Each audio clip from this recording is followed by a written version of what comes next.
Dobrý den, přátelé, jsme v hudebním divadle v Karlíně a téměř se zdráháme uvěřit, že tady ve 2 večerech vystoupí americký režisér, producent, výtvarník, ale především špičkový herec John Malkovich. Společně s orchestrem Vídeňské akademie, dirigentem Martinem Haselbeckem a svými kolegy, zpěváky a herci uvede představení The Giacomo Variations.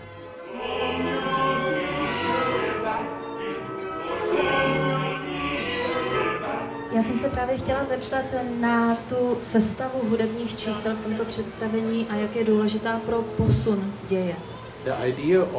Hudební struktura se opírá o myšlenku předvést Mozartovy skvostné árie v novém kontextu, což má přivést nás, účinkující, i vás v publiku, k novému vnímání Mozartovy hudby. Ten moment překvapení, vybočení z Mozartových děl nám skutečně rozkrývá nové dimenze a díky tomu objevujeme i při vlastní interpretaci nové kvality.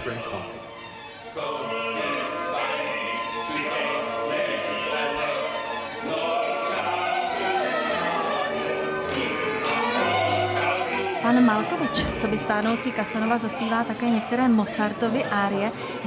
Chodil jste na hodiny zpěvu, nebo jste prostě pěvecký talent od přírody? Jak říkáte, spíš jde o dar z hůry, ovšem samozřejmě jen v omezené míře, ale připouštím, že jako dítě jsem zpíval hodně.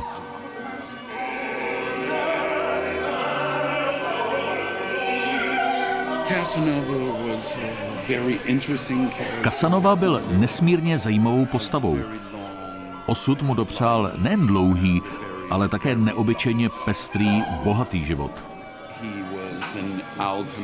Byl alchymistou, věnoval se okultním vědám, byl vojákem, vystudoval práva, hrál na housle, byl spisovatelem, byl dobrodruhem, pro francouzskou vládu založil a rozjel Národní loterii.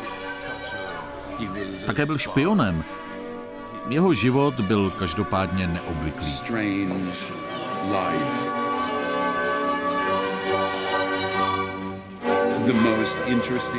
A jako vůbec nejzajímavější ze stránek jeho osobnosti se všeobecně prezentují jeho schopnosti svůdníka, ale pro mě je tím největším pokladem jeho autobiografie, která poutavě zachycuje spoustu dalších témat.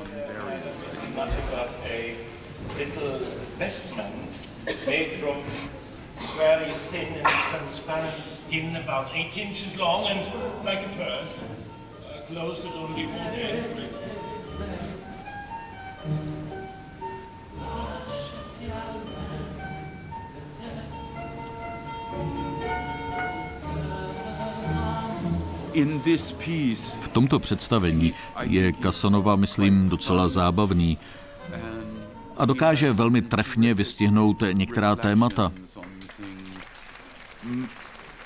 Asi vůbec nejdokonalejší je jeho úvaha o bolesti. Co je a jak ji prožíváme.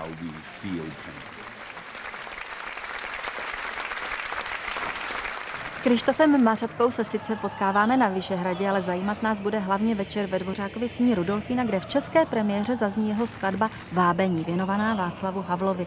Jak byste ji přiblížil českým posluchačům? Je to skladba náročná, je to vlastně triptych, je to konec triptychu, který jsem koncipoval již 10 let.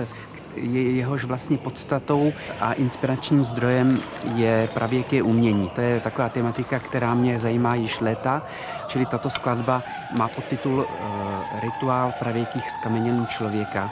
Jednak jakousi syntézou, jednak evokací paleolitických hudebních nástrojů a v té sborové části, která je vlastně nejdůležitější, jde po stopách vývoje lidské řeči a lidského jazyka. A jsem strašně rád, že festival dává takový prostor nové hudbě, protože protože pro nás tvůrce je to zásadní, abychom mohli tvořit a abychom mohli vlastně reflektovat naše umění na poli nejenom domácím, i vlastně na světovém, a Pražské jaro tuto funkci plní úžasně, takže já jsem rád, že vlastně moje skladba se uvedla za těchto podmínek i zde v Praze. Mařatka. But not že. Not že. Maře. That's difficult, but Mařatka. Bezprostředně před pražskými koncerty vystoupili Filharmonický orchestr Francouzského rozhlasu a Peter Ungin také v Paříži, kde uvedli nejenom Smetanu, ale i Kryštofa Mařatku a jeho Vábení. Mistře, někteří lidé se trochu bojí soudobé hudby. Jak byste je k jejímu poslechu přilákal a konkrétně k Mařatkově skladbě? Well, Vábení by Christoph Mařatka. Vábení je opravdu mimořádně poutavý kus. Otevírá zcela nové hudební světy. Před poslechem každé novinky bychom měli zapomenout na jakákoliv očekávání, představy. Podstatné je pootevřít mysl i uši. Ve svém 55-minutovém oratoriu nám Mařatka přibližuje svou představu o době člověka prehistorického a o jeho tehdejším pojetí hudby. Bude to pro vás ohromně silný zážitek. Za sebe musím říct, že jde o skvostný výtvor. Jeden z nejpůsobivějších, s jakými jsem se za svou dosavadní kariéru setkal.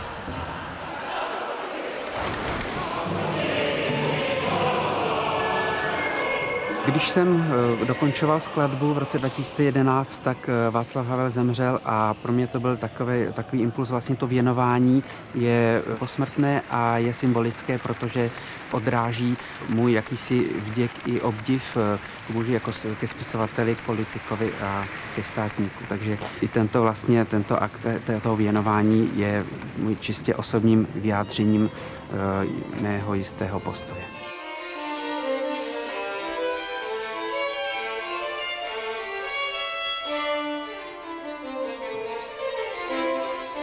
Je nejmladším koncertním mistrem v historii České filharmonie, hraje v ní už 2. sezonu. Kromě toho se věnuje solové dráze a na Pražském jaru má svůj recitál Josef Špaček. Myslíte, že pro vás bude výhodou důvěrná znalost tohoto prostředí, které je domovským zázemím České filharmonie?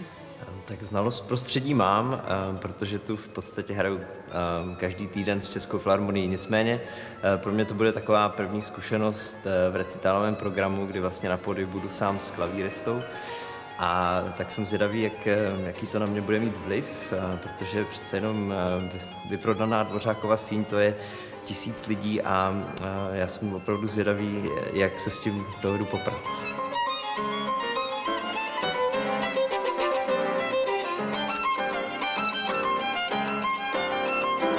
Program dnešního večera jsem vybíral tak, že jsem si říkal, že by bylo dobré zahrnout v podstatě veškerá období v klasické hudby. Slyšíme skladbu od Johanna Sebastiana Bacha, nebude chybět ani Mozart, potom samozřejmě virtuózní tvorba 19. století a nebude chybět ani rané 20. století, což bude v podobě Prokofjeva a samozřejmě i můj kamarád Chris Rogerson, to je skladatel, který přijel z Ameriky a od něj zase uslyšíme soudobou skladbu, která se jmenuje U kolébavka.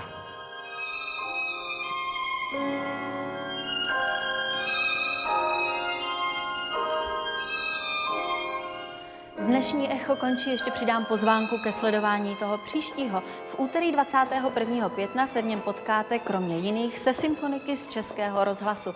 Nejenom proto, že jejich domovská instituce slaví v tomto roce 90. Naschledanou.